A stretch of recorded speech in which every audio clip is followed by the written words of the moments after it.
Gen Z आन्दोलनमा 19 जनाको ज्यान लिने गोली चलाउन आदेश दिने पिटर वान। बल प्रयोग गर्ने पहिलो आदेश पिटर वान कल साइनका उच्चतम अधिकारीबाट आएको थियो। कर्फ्यू लागिसकेको छ, आदेश माग गरिराख्नु पर्दैन, आवश्यक बल प्रयोग गर्ने। 6 महिनापछि बीबीसीको खुलासा, आइजिपी चन्द्र कुबेर खापुङले आदेश दिए, प्रहरीले जेन्जीमाथि गोली बसायो।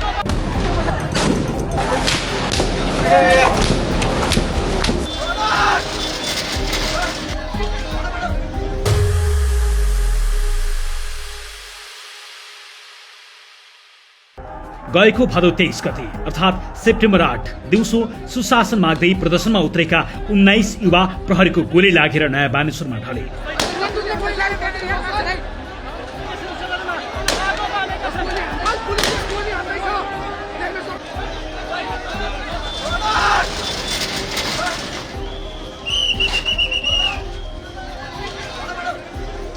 गोली कसले चलायो? प्रहरीले स्पष्ट छ, तर गोली हान्ने आदेश कसले दियो यसको जवाब छैन।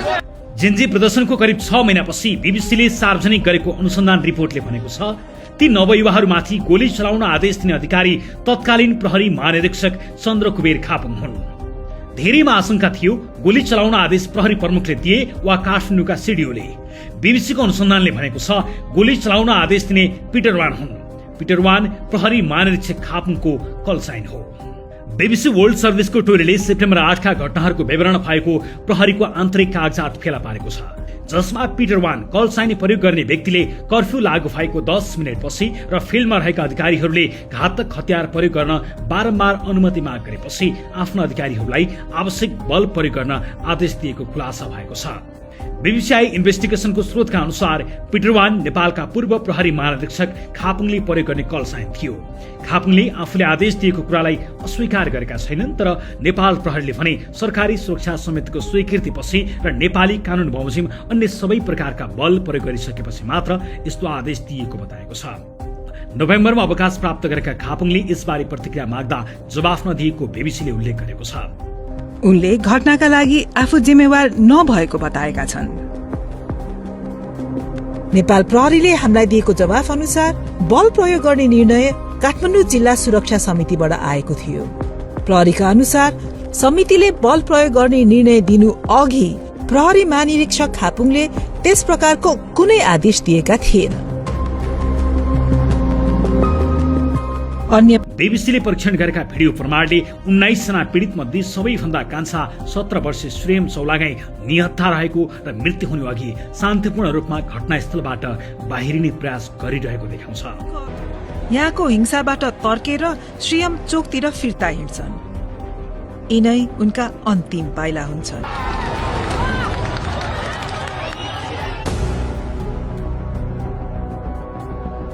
भदौ 23 र 24 गतेका घटनाको छानबिन गर्न सरकारले पूर्व न्यायाधीश गौरी बहादुर कार्कीको संयोजकत्वमा जाँचबुझ आयोग बनाएको छ र कार्की आयोग प्रतिवेदन लेखनको अन्तिम तयारीमा छ।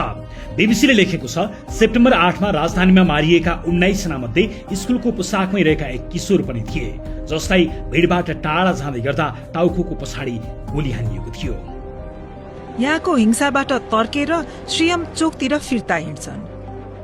यिनै उनका अन्तिम पाइला हुन्छन्। जेन्जीहरू किन प्रदर्शनमा आए? बीबीसीले स्पष्ट भनेको छ नेपाल एक किशोरावयको लोकतन्त्र हो। 10 वर्षसम्म चलेको र 17,000 भन्दा बढी मानिसको ज्यान गएको गृहयुद्धपछि सन् 2008 मा यो गणतन्त्र बनेको थियो। नयाँ संविधानले नयाँ सुरुवातको बाचा गरेको 1 दशकपछि पनि धेरै युवाहरू ती आशाहरू पूरा नभएको बताउँछन्। केही अनुमानका अनुसार करिब 5 मध्ये 1 नेपाली युवा बेरोजगार छन्। यसको धेरै जसो निराशा अनलाइन मार्फत व्यक्त गरिएको छ, विशेष गरी 14 देखि 29 वर्ष उमेर समूहका जेन्जी बीच। गत अगस्तमा जेनजेड अभियन्ताहरूले सामाजिक सञ्जालमा सम्भ्रान्त वर्गको विशेष अधिकार प्राप्त सन्तानलाई लक्षित गर्दै नेपो बेबी जस्ता शब्दहरू प्रयोग गर्न थाले। सेप्टेम्बर 4 मा सरकारले फेसबुक, युट्युब, इन्स्टाग्राम र एक्स लगायतका केही प्लेटफर्महरूमा प्रतिबन्ध लगायो। त्यसपछि अभियन्ताहरू गेमिङ च्याट प्लेटफर्म डिस्कर्डमा सरे, जुन संगठित हुने मुख्य केन्द्र बन्यो। त्यही युथ एजेन्ट्स करप्सन र भ्रष्टाचार विरुद्धका युवाहरू फोरममा सदस्यहरूले सेप्टेम्बर 8 मा संसद बाहिर प्रदर्शन गर्ने योजना बनाए। त्यसपछि उनीहरू भदौ 23 अर्थात् सेप्टेम्बर 8 मा प्रदर्शनका लागि फेला भए। घटनाले थप आन्दोलन निम्ति आयो, जसका कारण नेपालका प्रधानमन्त्रीले राजीनामा दिनु पर्यो र त्यसको भोलिपल्टै सरकार ढल्यो।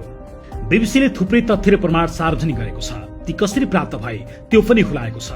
रिपोर्टमा भनिएको छ बीबीसी वर्ल्ड सर्भिसको टोलीले भदौ 23 का घटनाहरूको विवरण संकलन गरिएको एक आन्तरिक प्रहरी दस्तावेज फेला पारेको छ। उक्त दस्तावेज अनुसार कर्फ्यू लागू भएको 10 मिनेटपछि र फिल्डमा रहेका अधिकारीहरूले घातक बल प्रयोग गर्न बारम्बार अनुरोध गरेपछि पिटर वान कल साइन प्रयोग गर्ने व्यक्तिले आफ्ना अधिकारीहरूलाई आवश्यक बल तैनात गर्न निर्देशन दिएका थिए। पिटर वान पुलिस आइजिपी को कल साइन हो र त्यतिबेला आइजिपी चन्द्र कुबेर खापुङ थिए।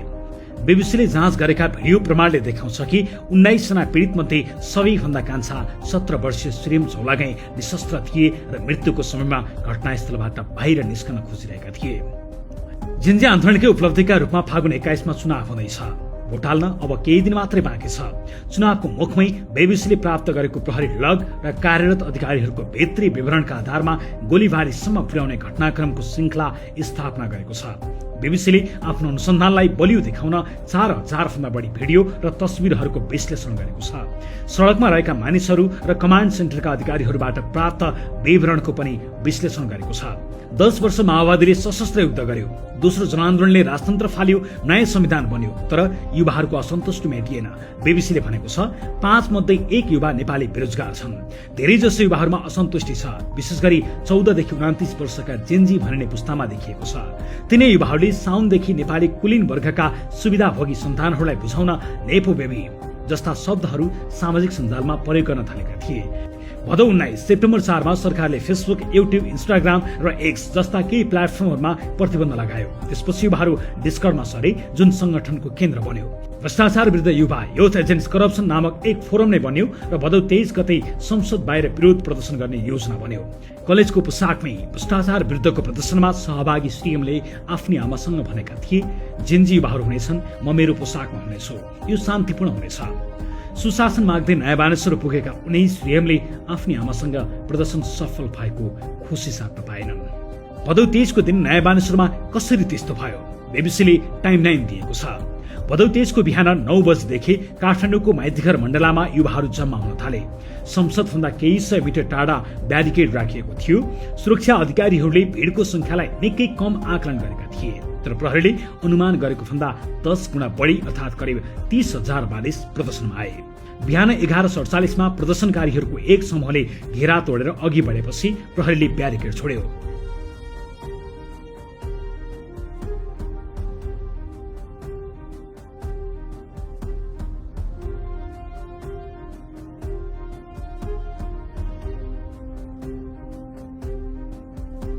बाह्र बजेर 15 मिनट जाँदा प्रदर्शनकारीहरूको एउटा समूहले संसद परिसरको पर्खाल नाग्यो।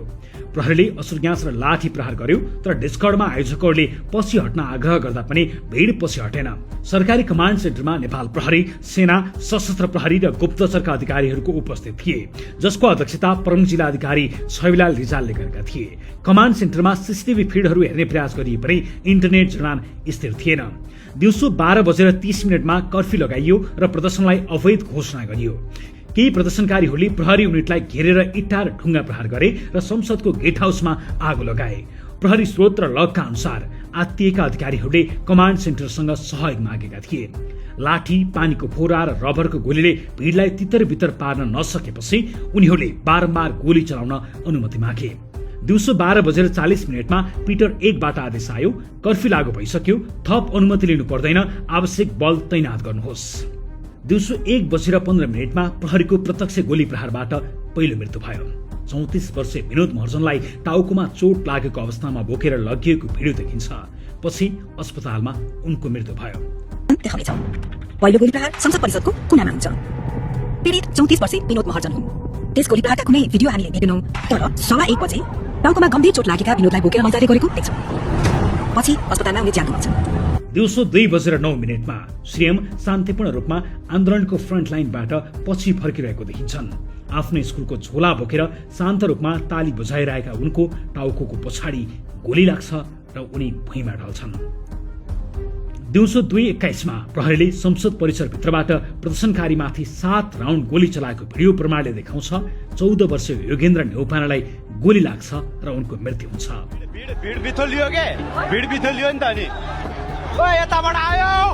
केही सेकेन्ड पछि